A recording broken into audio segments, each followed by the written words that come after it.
হঠাৎ করে ইচ্ছে করলো কেএফসিতে খাওয়ার জন্য। আর হাসব্যান্ডের কাছে ধরলাম বায়না। আর হাসব্যান্ডও চলে আসছে আমার বায়না পূরণ করার জন্য।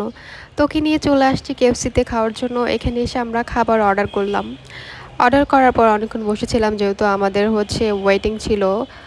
তো ওয়েটিংয়ে আমরা থাকলাম, দেন ওনারা খাবার দিল। খাবারটা খেয়ে আমরা এখান থেকে সুন্দরভাবে কিছু খাবার আবার পার্সেল করে নিয়ে বাসা চলে আসলাম। আলহামদুলিল্লাহ, একজন ভালো হাসব্যান্ড পেয়েছি, যার জন্য ও আসলে বুঝতে পেরেছে যে আমার শরীরটা ভালো না, যার জন্য আমি বাইরে খাবার খেতে চাইলাম, বাসায় গিয়ে আবার রান্না করা ঝামেলা।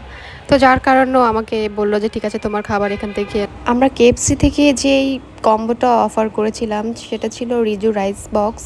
এটার সাথে হট অ্যান্ড ক্রিসপি ছিল, তাছাড়া ফ্রেঞ্চ ফ্রাই ছিল। এখানে খাবারটা আমার অনেক ভালো লেগেছে।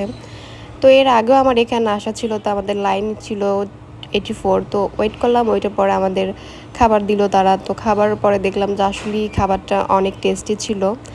তো এর আগেও যেহেতু খেয়েছিলাম, এটা খাওয়া হয়নি, তো যার কারণে আবারও খেতে আসা।